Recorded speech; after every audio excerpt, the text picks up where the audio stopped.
बाबा बैठ गए। बाबा के गण श्रृंगार प्रारंभ किए। गण सोचने लगे कैसे और कहां से सजाना प्रारंभ करे। तब तक एक गण की दृष्टि बाबा की जटाओं पर गई। काम दहन के समय क्रोध के कारण शंकर जी की जटाएं बिखर गई थी। गणों ने मिलकर जटाओं को समेटना प्रारंभ किया और समेटते समेटते ऐसा समेट दिया कि जटाओं ने मुकुट का आकार ले लिया। जैसे आकार बना, एक गण बोला टोपी का काम खत्म, ये दुल्हा का टोपी तैयार हो गया। एक गण ने कहा टोपी तो कितना भी सुंदर दूल्हा पहन ले, परंतु दूल्हा जब तक मौर न लगावे तब तक दूल्हा कैसा हो। यहां क्या बोलते हैं मौर को? मौरी बोलते हैं। शंकर जी बोले क्या बोले? मौर। मौर क्या होता है? बोले कुछ नहीं प्रभु, एक रात की बात है, बस यहां उठा रहता है और सामने ऐसे झूलता रहता है, बस एक बार पहनना है। शंकर जी बोले उसके बाद? उसके बाद गंगा जी में स्वाहा। शंकर जी बोले सावधान, मौर पहनाओ, लेकिन ऐसा मौर पहनाना जिसको गंगा जी में न छोड़ना पड़े। क्यों? एक बार जिसको मैं सिर पे धारण कर लेता हूं उसका मैं जीवन में कभी त्याग करने वाला नहीं हूं, इसलिए सामान्य मौर न पहनाना हमको।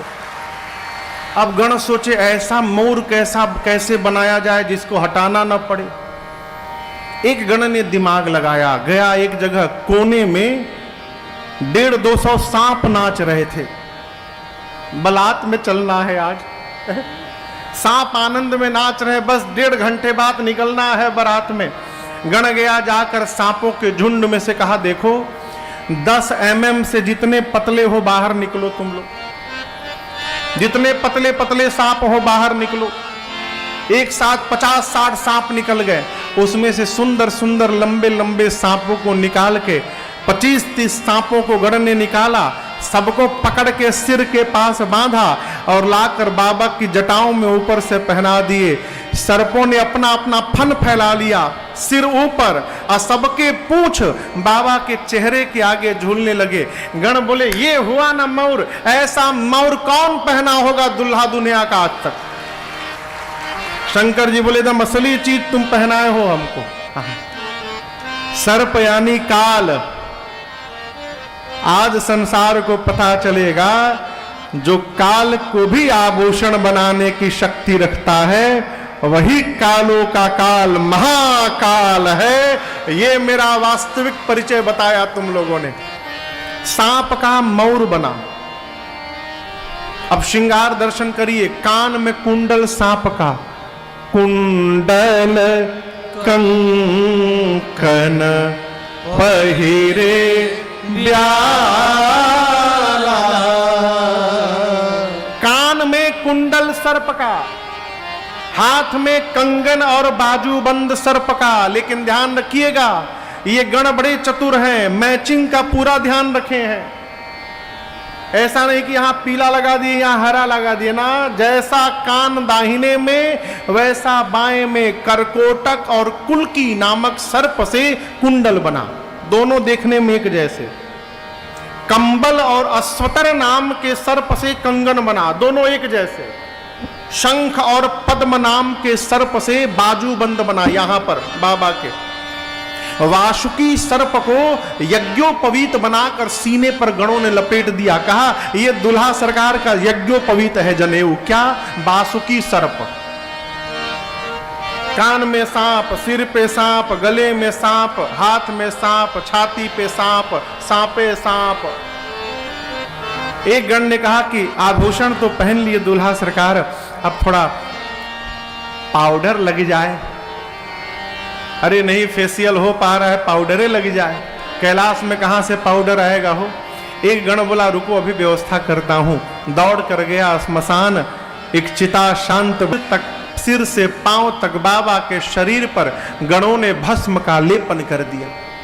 अब आप दर्शन करिए, बाबा पहले से गोरे हैं।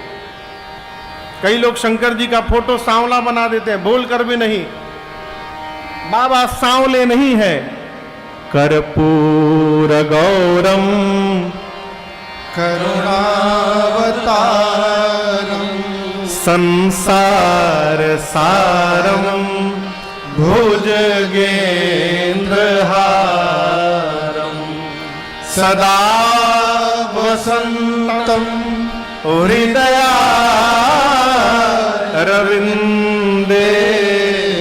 भवं भवानी सहितं नमामि। कर्पूर गौरम, बाबा का वर्ण कपूर के समान श्वेत है। एक तो गोरा शरीर, ऊपर से भस्म लपेट दिए सब। पाउडर लगाने के बाद उसको हाथ से मिला के बराबर किया जाता है। गणों ने मिलाया वलाया नहीं, कोई छाप दिया। भस्म लेकर सिर से पांव तक भस्म का लेपन हो गया। आप सोचिए, भस्म लगा हुआ मुख और उसमें बाबा अपन 3 आंख खोल दिए होंगे, कितना सुंदर लगा होगा वो। 3 नेत्र, गले में हलाहल विष है, ललाट पर चंद्रमा शोभायमान है, सिर पर देव नदी मां गंगा विराजमान है। पूरे आभूषण में केवल 2 ही सुंदर हैं, एक गंगा जी, एक चंद्रमा जी। इसके बाद तो भगवान मालिक है। एक गण ने कहा कि दूल्हे का गला सूना लग रहा है। बोला अभी माला की व्यवस्था करता हूं। गया स्मशान, अब की बार 35 खोपड़ी लेकर आया। खोपड़ी बड़े बड़े सांप में सारे खोपड़ियों को डालकर अब बांध कर बाबा के गले में खोपड़ी की माला पहना दिए। बोले कितना सुंदर लग रहा है माला ना ये है? एक हाथ में त्रिशूल, एक हाथ में डमरू। बाबा खड़े भय तो गणों ने देखा तो बाबा कुछ पहने ही नहीं है। एक गण ने कहा प्रभु आप कुछ पहन लीजिए आज। बाबा बोले आदत नहीं है मेरी। गणों ने कहा प्रभु दूसरे के नगर जाना है, ऐसे जाना उचित नहीं रहेगा। शंकर जी बोले क्या पहनाओगे? गण बोले जिस पर आप बैठते हैं उसी को लपेट देंगे। गणों ने उठाया, बागंबर लपेटा, जैसे लपेटा वो गिर गया नीचे। एक गण बोला रुको उपाय करता हूं। गया एक जगह, एक सांप बड़े प्रेम से नाच रहा था, पतला लंबा सांप। गण ने कहा देखो तुमको बहुत विशेष कार्य सौंपा जाने वाला है, तुम्हारा चयन हुआ है, लेकिन एक शर्त है, जहां तुमको लगाया जाएगा वहां हिलना मना है। हिलोगे नहीं ना? बोला बिल्कुल नहीं हिलूंगा। गणों कमर में बागंबर लपेटा और उसी सर्प से बांध दिया। हाथ में त्रिशूल, एक हाथ में डमरू।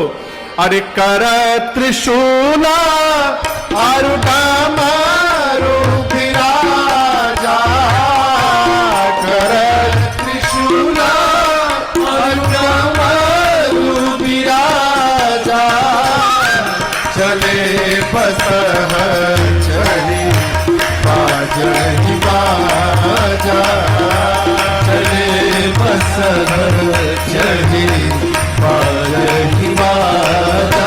बोलो बम बम बम, बोलो बम बम बम, बोलो बम बम बम, बोलो बम बम बम, बोलो बम बम बम, बोलो बम बम बम, बोलो बम बम बम, बोलो बम बम बम। हर बम बम बम, हर बम शिवाय, ओम नमः शिवाय, ओम नमः शिवाय,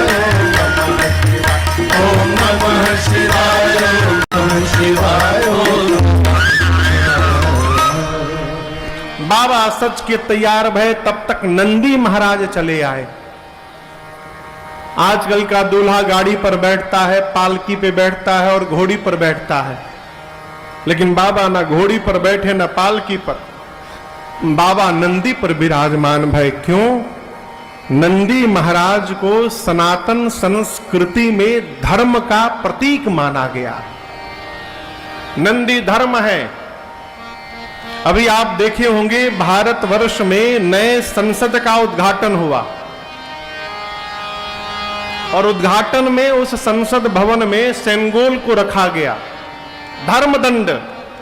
तो जो सेनगोल रखा गया है उसके ऊपर में नंदी महाराज विराजमान है। नंदी। कई बोले मूर्खी बैल क्यों है? अरे बैल नहीं है, वो नंदी है।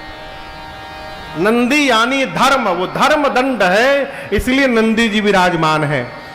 भगवान शंकर नंदी पर बैठकर क्यों गए?